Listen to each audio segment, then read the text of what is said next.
Ex62. So we're going to prove the following proposition. So we are following a book of Fontaine and Young named Theory of p-adic representations. This is proposition 3.7 on this book. So let me just write down and then explain. Suppose d is a positive integer.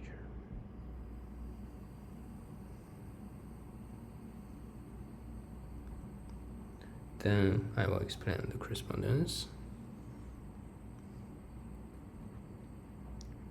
The correspondence map x to bracket x. I will explain the notations. Defines a bijection between the set of equivalence classes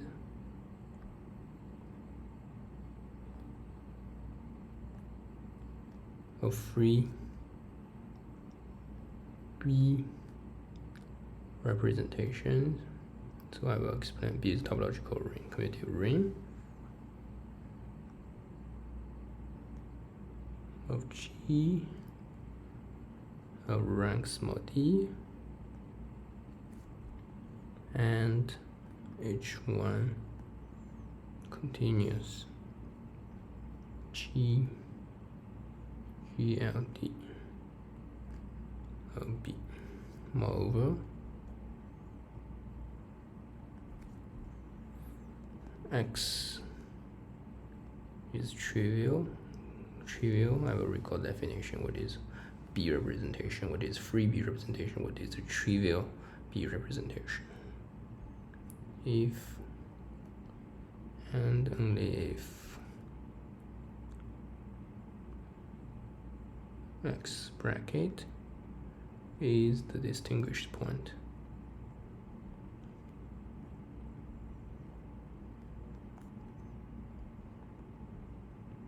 of H1 continuous GLD.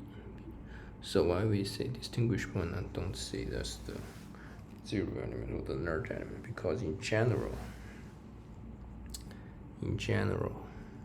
so there is a theory called non-abelian cohomology.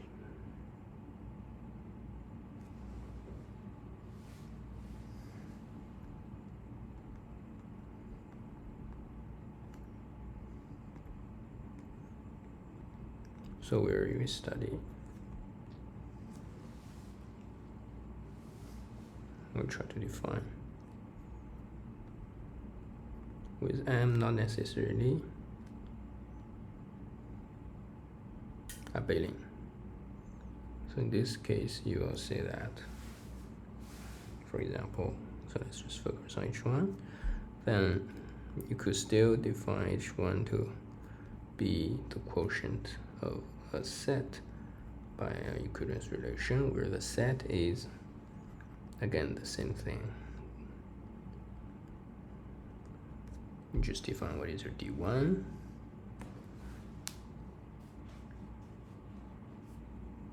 and then the kernel of those vanish. Define, I mean, the vanish on D1 is defined to be this 0, 0, 1. And then you define equivalence relation. And you define this H1 just to be the set quotient by this equivalence relation. So this is a distinguished set. This is a pointed set.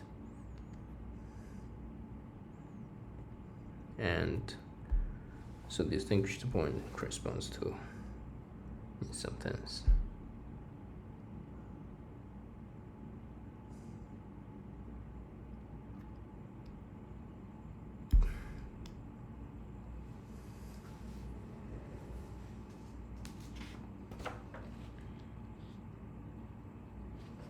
class of the trivial cocycle. So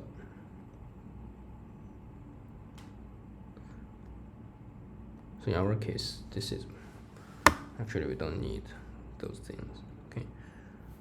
So let me first recall the notations, definition, then let's prove this. So basically, what we are going to prove is there is bijection between the equivalence class of free B representations of G of a fixed rank, finite rank, just say, and continuous H1, continuous group cohomology H1 from G to GLD B. That's what we want to prove. So that's the heart of bijection between the set of equivalence classes and this H1.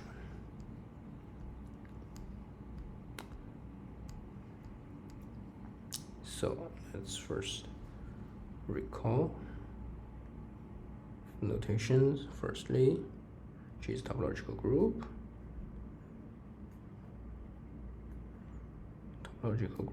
Secondly, topological B is a topological commutative ring. In particular, this is abelian. Sorry, this ring itself, of course, is okay. And then, what are your representations? So B representation X, denoted by X, is a B module. It's in particular abelian group of finite type. So finitely generated B module equipped. Of course, there is Galois action, and we require this to be a semi-linear and continuous.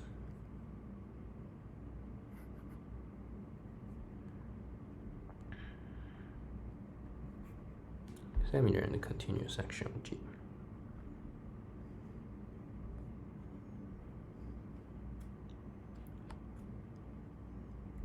That's it. Okay, so let me don't spend too much time here. Let's just continue. And then what is called trivial? So firstly, what is free B representation?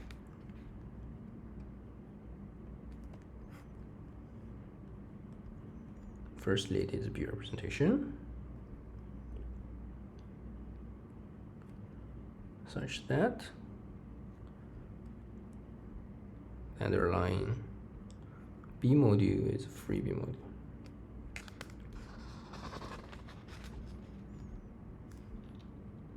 Right. Then what is trivial free B representation? So free B representation X of G is called trivial if one of the following two equivalent conditions holds.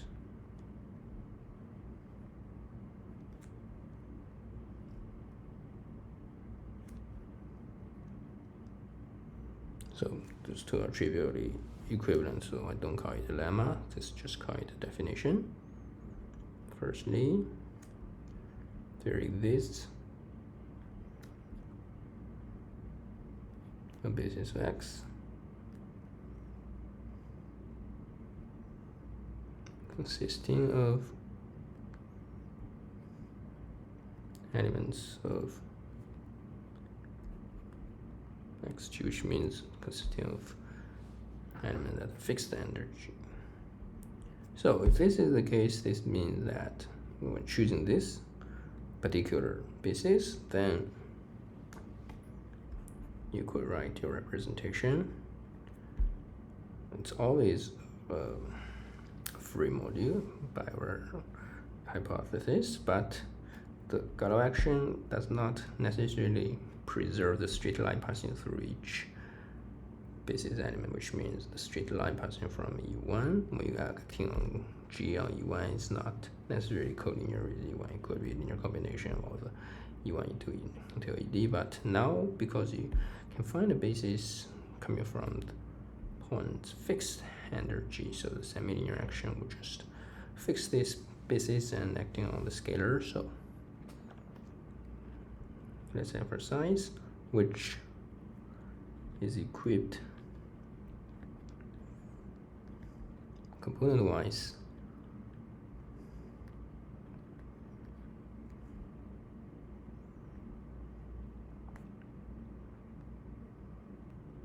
action of G.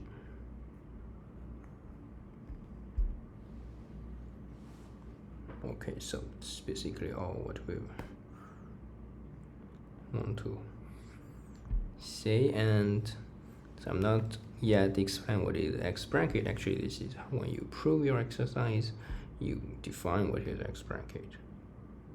Okay, actually this X bracket is what X is mapped to under this correspondence. So X bracket is a class of one cocycle in continuous H1. So let's start with solution. We're not going to give a classification of free P representations of G rank D. So the hint would be, of course, fix a basis, and then for each representation you could associate it with a matrix, right? Just I'm not saying that group action is linear transformation, but you could just encode all the information into a matrix just by collecting all the coefficients when your group element small g acting on a fixed basis. Just collect how is the image. So let me write it down. Assume X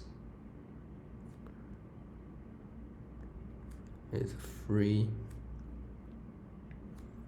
B representation of G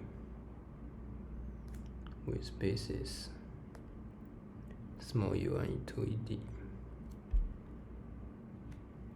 for every small g in big G. Right. Small g acting on EI or on EJ.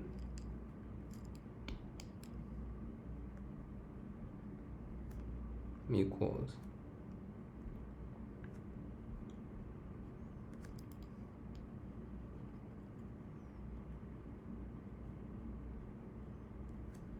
summation I from 1 to D Aij. So it's just then you just collect the information called this matrix A small g. So this big A is just because I'm going to put all the components small a, so I call this matrix big A. Okay, then obviously this is GLD of B because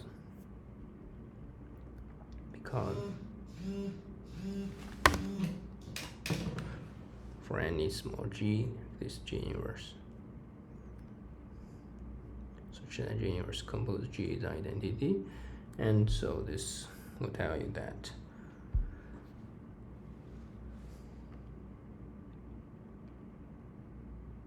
this matrix must be invertible because you find another matrix multiplication composed with matrix multiplication with this gives you the identity. So group action is always, this matrix will always be invertible. Now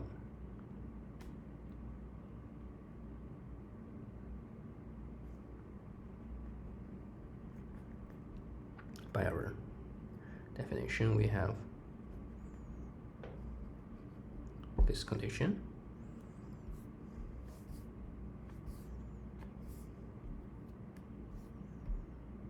then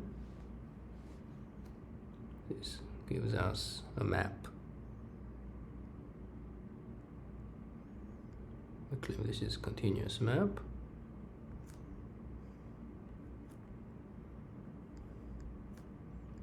From group G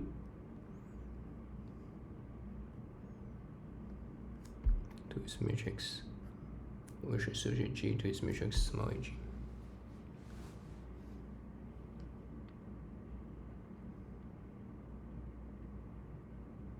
Well, this is continuous. So, by definition of free B representation, we know that this G action over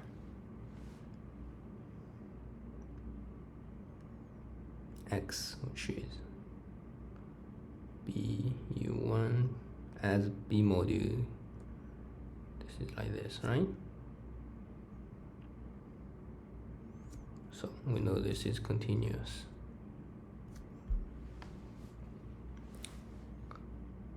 Of the group.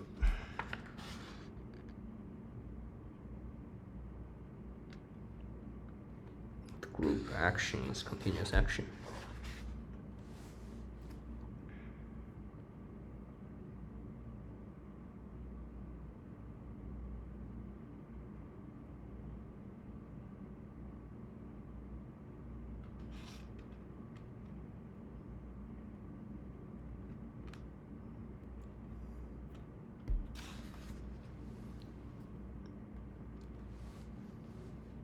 So let's think it for a while why this is continuous.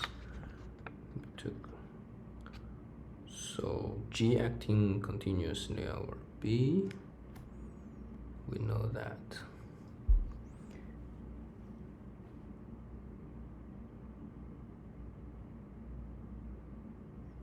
yes, so this is basically saying that maybe this is some exercise. So in general, if you have a G module M and then you require this group action to be continuous, this should be equivalent to saying that the group homomorphism from G to automorphism of M, but you think of it after fixing a basis, GLD of, depending on which is a coefficient to M, so let's say it's B is continuous. So here the topology is the product topology or the induced topology.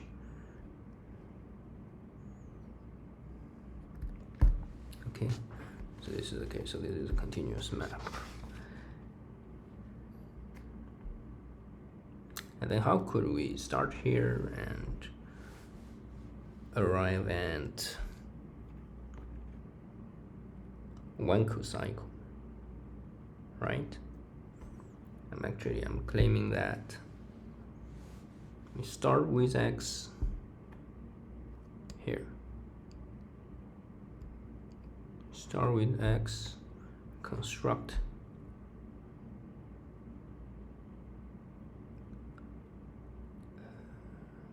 actually should be alpha X, but let's just call it alpha.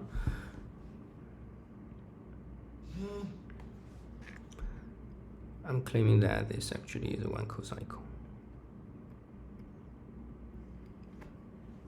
Let's show that. Where does it come from? It comes from the fact that this is Galois action, and the continuous will tell you that it is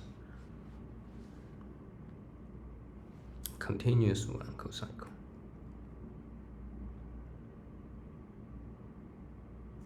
So let's say notice if you first multiplication two elements G1, G2 as one element and acting on basis by our notation, this would be A, the matrix associated to this element G1 times G2. On the other hand, you could do it in two steps, right? This is firstly G2 multiplication with this, they will give you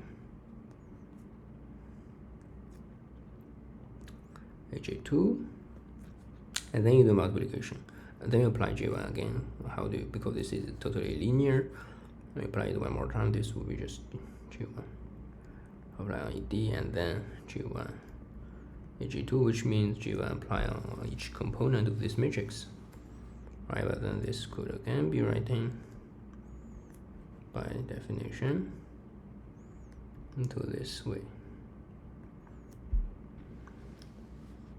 Notice this matrix, all of those are matrix, so this is matrix multiplication,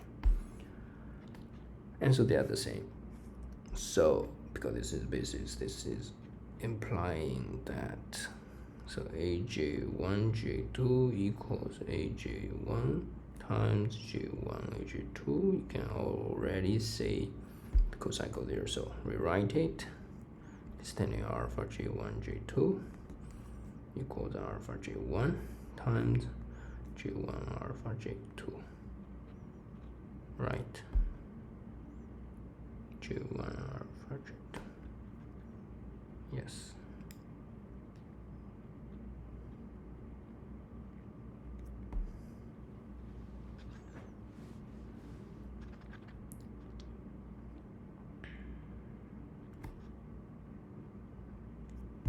Yeah.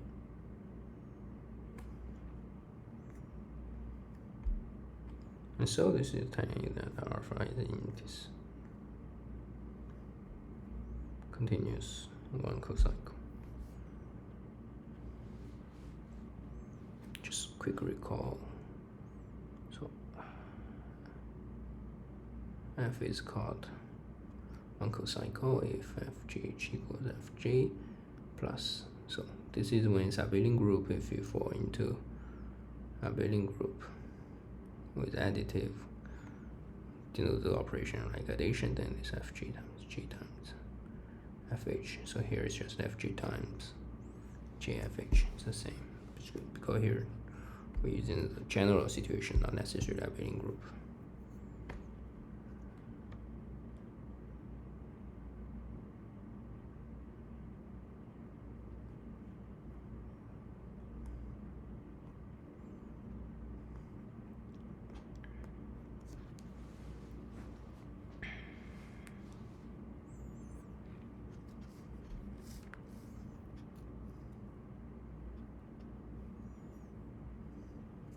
Now what do I have to check it at? Up to isomorphism of B representations.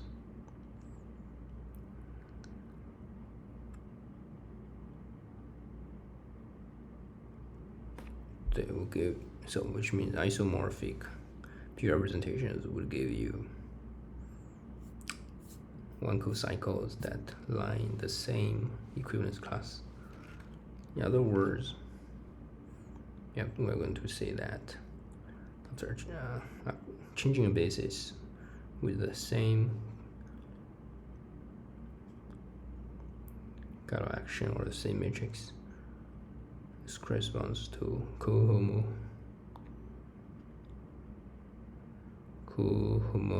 or homologous cocycles.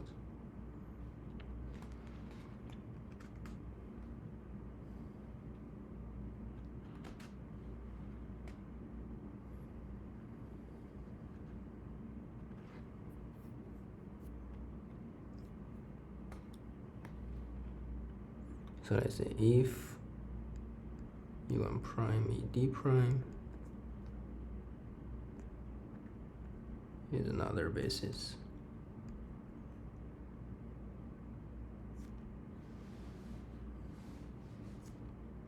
x, and let's say they're connected by transition matrix P.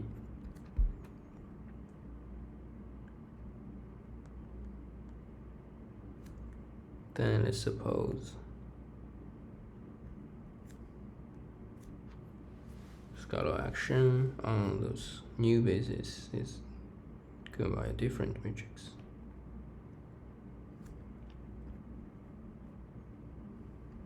Aij prime, and we denote by alpha prime G its new matrix.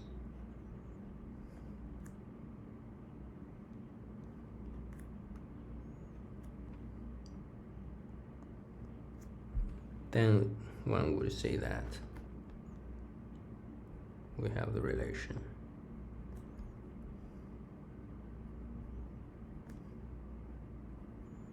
how do we get this? Because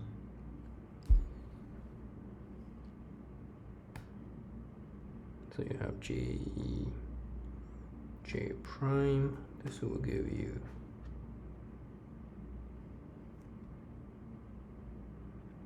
by definition is simplified alpha prime E J prime. I'm using very simplified notation. Okay, and then at the same time this is G acting on E J P.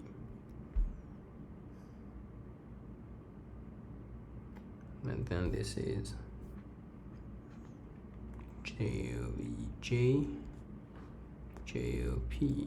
This is EJ.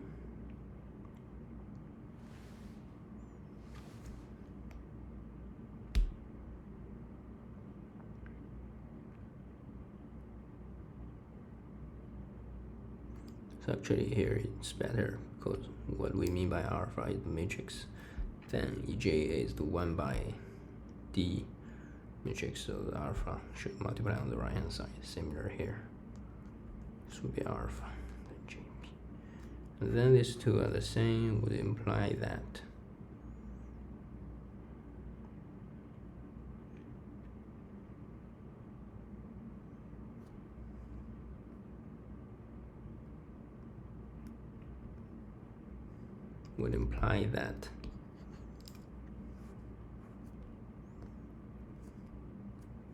alpha JP equals P alpha prime, and so alpha prime equals P inverse alpha JP, and so they're cohomologous.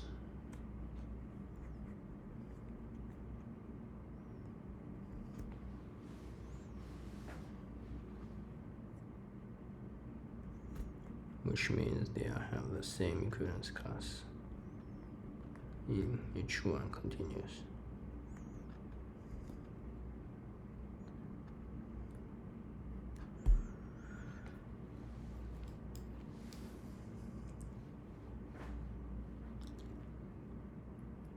And we could denote this by X bracket. So what I have done is that we start with free B representation, and we associate it to one cocycle X bracket. Conversely,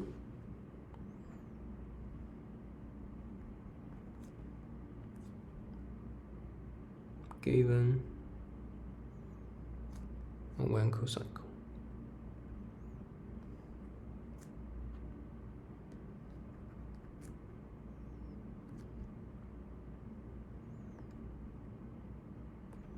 so let me just stop here for a moment. So let me reflect.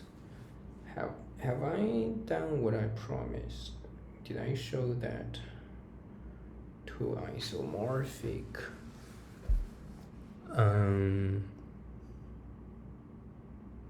two isomorphic free B representations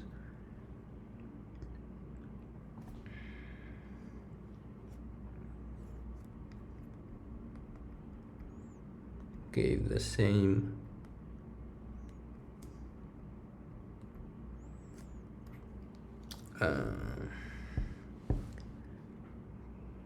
one cocycle class. Did I show that? So what I show is that given B representation, then no matter which matrix you choose, it doesn't depend on which matrix you choose. I mean, this is well defined. I only show that this is well defined actually. I didn't show that they are the same equivalence class, but think about it. What does it mean to be isomorphism? Isomorphism means as a B module, they are the isomorphic, and then if you consider the isomorphism is J equivariant, which means the J action on the basis of this could transfer to J action on the basis of X prime. So this is actually the same thing as what we have checked, which means sure, if two free B representations are isomorphic, then their corresponding class of one cocycle would be the same, because again it would be cohomologous for the same reason.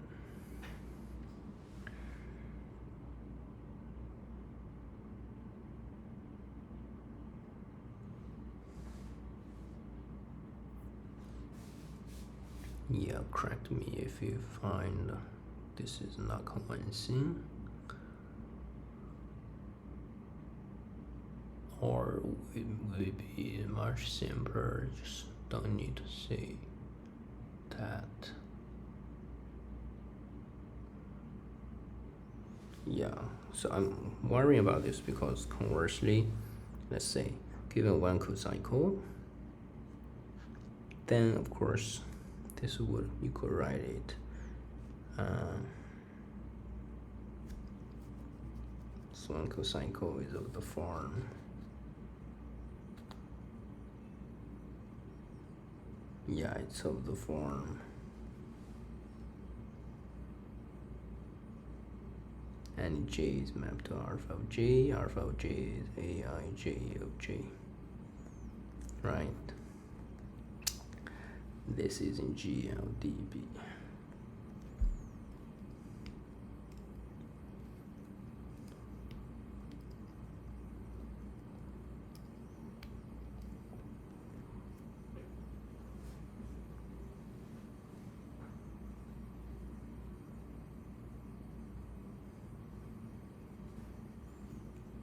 One cocycle. There is a unique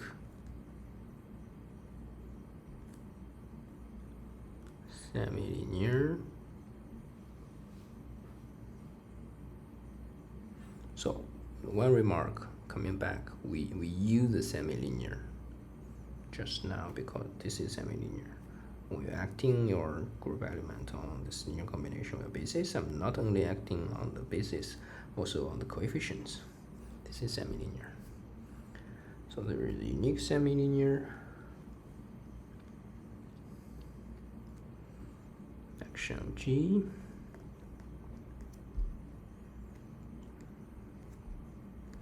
on X as a module. This isomorphic. I'm not saying this is trivial. As a module, this is isomorphic to free B module.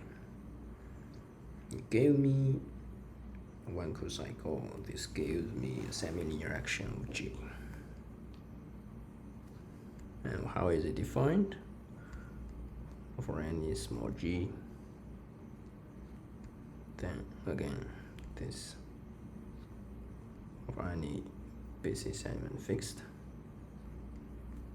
This comes from your AIJ.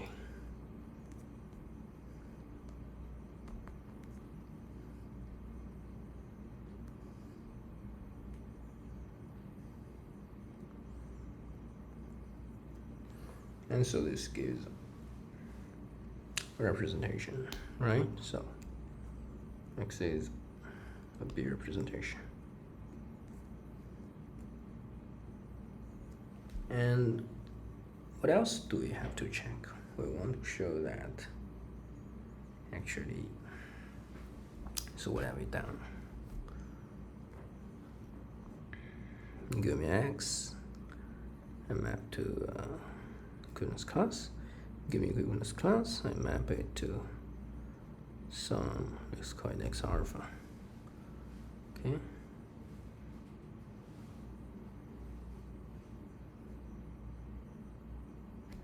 Fix whatever basis. It doesn't matter because what matters is not which basis, only matters is whatever basis you fix, how is this group action? Okay, so now the question is,